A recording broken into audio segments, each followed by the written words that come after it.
5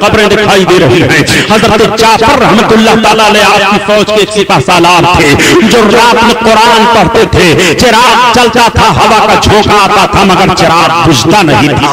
حضرت محمود غزنوی نے ایک روز فوج کا جائزہ لیا کہ میری فوج میں ایک ایسا عابد و ظاہر بھی ہے. آپ نے سویرے سویرے اسی فوج کی قیادت میں دے دیا فوج کو, اسی فوجی کی قیادت میں, اور فرمایا جعفر آج تم فوج کی قیادت کرو گے, آج تم فوج کو لے کر کے قلعہ کی طرف بڑھو گے. جعفر قلعہ کی طرف لے کر کے فوج کو بڑھنے لگے ہیں. محمود غزنوی نے دیکھا کہ بڑی سخت مزاحمت ہو رہی ہے, جوان بہت تیزی میں ہیں لیکن جوانوں کو کامیابی نہیں مل رہی ہے. جعفر پر جوش ایمانی پر للکارتے ہوئے جوانوں کو آگے بڑھ رہے ہیں. محمود غزنوی نے اپنا مسلح اٹھایا اور مسلح اٹھانے کے بعد 2 رکعت نماز ادا کی, اور نماز ادا کرنے کے بعد اپنے مرشد کا کرتا اپنے ہاتھ میں لے لیا. اے پروردگار عالم, اس کرتے کی لاج رکھ لے میرے مولا, یہ تیرے مقبول بندے کا لباس ہے. سومناتھ کے قلعہ پر ہمیں فتح عطا فرما دے. ان دعا کے لیے ہاتھ اٹھے ہوئے ہیں اور یہ جملے فضا میں گونج رہے ہیں. رب کی بارگاہ میں اجابت کے یہ جملے پہنچ جاتے ہیں. اللہ تعالیٰ نے کرم فرمایا. تھوڑی دیر کا عرصہ گزرا تھا کہ پیچھے سے فوجی آ کر کے کہتا ہے سلطان اپنے ہاتھ کو دعا سے چہرے پر پھیر لو, وہ دیکھو اسلامی دستہ قلعہ پر چڑھ رہا ہے, وہ دیکھو اسلامی جھنڈا لہرایا جا رہا ہے. حضرت محمود غزنوی سجدے شکر میں گر جاتے ہیں. میں پوچھنا چاہتا ہوں کس دور میں ولیوں کی ضرورت نہیں رہی ہے, کس دور میں بغیر ولیوں کے تم کامیاب ہوئی ہو, بغیر ولیوں کے کامیابی تمہیں کسی دور میں نہیں رہی ہے, کسی معاملے میں تم بغیر ولیوں کے کامیاب نہیں ہو سکتے ہو. آؤ ذرا دیکھو, جب سومناتھ کا قلعہ فتح ہو گیا, محمود غزنوی سوئے تو خواب میں دیکھتے ہیں ان کے مرشد فرماتے ہیں مسکراتے ہوئے, محمود تم نے میرے کرتے کو کیا کیا, عرض کیا میرے حضور, آپ کے کرتے کے توسل سے تو رب تعالیٰ نے مجھے سومناتھ کے قلعے پر فتح عطا فرما دی. آپ فرماتے ہیں اے محمود تو نے میرے کرتے کی لاج نہیں سمجھی, خدا کی قسم اے محمود اگر تم یہ دعا مانگتے کہ سومناتھ کے سارے مشرکین کلمہ پڑھ لیں تو اللہ تعالیٰ قبول فرما لیتا. میرے کرتے کا معاملہ یہ ہے, وہ اللہ کے ولی کے کرتے کا معاملہ ہے. میں آپ سے پوچھنا چاہتا ہوں ولیوں کی ضرورت کس دور میں نہیں رہی ہے. محمود غزنوی کو ولی کی ضرورت پڑی ہے, شہاب الدین غوری کو ولی کی ضرورت پڑی ہے, حضرت اورنگزیب عالمگیر کو ولی کی ضرورت پڑی ہے. کسی کو ولیوں کی ضرورت نہیں پڑی ہے کہ اس کے دور حکومت میں اولیاء نہیں رہے ہیں, اور انہوں نے اپنے دور کے ولیوں کی بارگاہوں میں کس طور پر خراج عقیدت پیش کیا ہے. ذرا ملاحظہ فرمائیے. غزنوی حکومت کے بعد جب شہاب الدین غوری کا دور آتا ہے, آخر شہاب الدین غوری بھی تو ترائن کے میدان میں شکست کھا گئے تھے, انہیں بھی تو شکست مل گئی تھی. راجہ پٹھورا کے مقابلے میں شہاب الدین غوری کو بھاگنا پڑا تھا, اور بھاگ کر کے جب گئے تھے تو 19 روز کا عرصہ گزرا تھا. انہوں نے قسم کھا لیا تھا کہ جب تک میں اس کے تعلق سے بدلے کا کوئی انجام ماحول سامنے نہیں رکھوں گا تب تک اپنا لباس نہیں اتاروں گا. ایک روز خواب میں کیا دیکھتے ہیں کہ ایک اللہ کا مقدس بندہ ہے, بڑا سفید چہرہ ہے, بڑا نورانی چہرہ ہے. وہ ارشاد فرماتے ہیں پکڑ شہاب الدین پٹھورا کو پکڑ, پکڑ شہاب الدین پٹھورا کو پکڑ. میں نے پٹھورا اور اس کے لشکریوں کو شہاب الدین کے ہاتھ میں دے دیا. شہاب الدین بیدار ہو گئے, فوجیوں کو حکم دے دیا اب پھر سے ہندوستان پر لڑائی کے میدان میں ہمیں حملہ کرنا ہے. لوگوں نے کہا اے سلطان ابھی تو چند روز کا عرصہ گزرا ہے, ابھی تو ہمارے پسینے بھی خشک نہیں ہوئے ہیں, ابھی تو ہمارے گھر کو غبار بھی نہیں ہوئے ہیں, آپ ہمیں حملہ کرنے کے لیے کہہ رہے. کہا جی ہاں ایک معاملہ ہے. چنانچہ شہاب الدین غوری نے حملہ کیا. 1,40,000 فوج شہاب الدین کی ہے اور 3,72,000 راجہ پٹھورا کی فوج ہے. ترائی کے میدان میں مقابلہ ہوتا ہے. صرف 6 گھنٹے کے اندر اندر شہاب الدین غوری کے فوجیوں نے شکست دے دیا تھا, اور شکست دینے کے بعد جب پٹھورا گرفتار کیا گیا اور شہاب الدین غوری جب میدان سے مغرب کے وقت چلنے لگے, پہاڑیوں کی ایک ہے اس کے پیچھے سے اذان کی آواز آ رہی ہے. اپنے فوج کا ایک دستہ دوڑا دیا. دیکھو تو کچھ لوگ ادھر تو نماز نہیں پڑھ رہے ہیں. تب تک آ کر کے کسی فوجی نے بتایا سلطان اللہ کا ایک ولی ہے, ان کے پیچھے کچھ لوگ کھڑے ہو کر کے نماز ادا کر رہے ہیں. بہت تیز رفتار شہاب الدین غوری جا کر کے اور جماعت میں شامل ہو گئے. جب نماز سے فارغ ہوتے ہیں تو دیکھتے دیکھا کہ یہ تو وہی بزرگ ہیں جنہوں نے خواب میں مجھے بشارت دی تھی اور پتھورا اور اس کے فوجیوں کو گرفتار کروایا تھا، قدموں پر گر پڑتے ہیں اور شرط قید بھی حاصل کر لیتے ہیں۔ مورخین کا ایک طبقہ یہ بھی بتا رہا ہے وہ شہاب الدین غوری جس کے قدموں میں گرے ہیں حضرت خواجہ غریب نواز ہیں، سلطان الہند ہیں، جس کے لیے اعلیٰ حضرت بھائی استاد زمن علامہ حسن رحمت اللہ تعالیٰ علیہ کیوں گنگناتے ہیں، خواجہ ہند دربار حالا تیرا، خواجہ ہند وہ دربار حالا تیرا اور کبھی محروم نہیں مانگنے والا تیرا، مانگنے والا تیرا۔ ولیوں کی ضرورت اس دور میں نہیں رہی ہے، آپ ذرا دیکھیں صحابہ کے دور سے لے کر کے تابعین تبع تابعین ائمہ مجتہدین خلفائے بنو امیہ خلفائے عباسیہ، اس کے بعد آپ دیکھتے ہوئے چلے آئیے ترکوں کی حکومت میں، اس کے بعد آپ دیکھتے چلے آئیے جس ملک میں ہم اور آپ جیون بتا رہے ہیں اس ملک کا جائزہ لیجیے۔ 988 برس اس ملک میں اسلامی حکومت ہوئی ہے۔ میں آپ سے پوچھتا ہوں ان سارے سلطانوں کی تاریخیں پڑھتا رہو، کسی کا دربار ولیوں سے خالی نہیں ہے، کوئی ولیوں کی چوکٹ پر جانے سے انکاری نہیں ہے، سب ولیوں کی بارگاہوں میں جایا کرتے ہیں، سب ولیوں کی چوکٹوں پر حاضری دیا کرتے ہیں۔ آؤ ذرا جائزہ لو، جب شہاب الدین غوری کے دور کا معاملہ الگ ہوتا ہے اور مغلوں کا معاملہ آتا ہے، مغلوں کی بات آتی ہے، مغلوں کی حکومت کا معاملہ ہندوستان میں آتا ہے۔ 335 برس تک مغلوں نے ہندوستان میں حکومت کی ہے، مغلوں کی حکومت 335 برس ہندوستان میں رہی ہے۔ انہوں نے اپنے دور حکومت میں کس کس طور پر اولیاء کرام کی بارگاہوں میں خراج عقیدت پیش کیا ہے، جس ظہور الدین بابر پر الزام لگایا جاتا ہے کہ ظہور الدین بابر نے مندر کو توڑ توڑ کے بابری مسجد کو تعمیر کیا تھا، تاریخ کا جنازہ لگایا جا رہا ہے۔ اگر مندروں کو توڑ توڑ کے مسجدوں کا معاملہ ہوتا تو 988 برس ہم بھارت میں رہے ہیں، تمہارے ایک بھی بت خانے کا پتہ نہ ہوتا۔ ہم نے تو رواداری کی تھی، ہم نے تو مساویانہ ماحول برپا کیا تھا اور ہم نے یہ بتایا تھا کہ ہم وہ ہیں کہ جب کوئی اسلامی اختیار اور قبضہ میں آ جاتا ہے تو اس کے جان و مال کی حفاظت کرنی ہماری ذمہ داری ہو جاتی ہے۔ مسلمانوں جان مال کی حفاظت کی ذمہ داری مسلم حکومت کا ذمہ ہو جاتی ہے۔ آپ علماء سے فتویٰ لے سکتے ہو، پوچھ سکتے ہو کہ اگر اسلامی حکومت قائم ہو جائے اور کفاران زندی ہو جائیں تو ان کے جان و مال ان کے عبادت گاہوں کی حفاظت حکومت کی ذمہ داری ہو جاتی ہے۔ ہم نے تو اپنی ذمہ داری نبھائی تھی، اگر ہم اپنی ذمہ داری نہ نبھائے ہوتے اور اسلامی قانون پر اس طور پر عمل نہ کیا گیا ہوتا، ظلم و جبر جس طرح تم بیان کرتے ہو ایسا برپا کیا گیا ہوتا تو 988 برس ہم بھارت میں رہے، 988 برس میں تمہارے وجود کا پتہ نہ چلتا، 988 برس میں تم سرما بنانے کے لیے نہ رہ جاتے، اس لیے کہ تلواریں ہمارے ہاتھ میں تھی، اقتدار ہمارے ہاتھ میں تھا، فوجی دستہ ہمارے ہاتھ میں تھا۔ ہم نے تمہیں کس میدان میں شکست نہیں دی تھی، ہم نے تمہیں کس ماحول میں پچھاڑا نہیں تھا، لیکن آؤ ذرا دیکھو نہیں،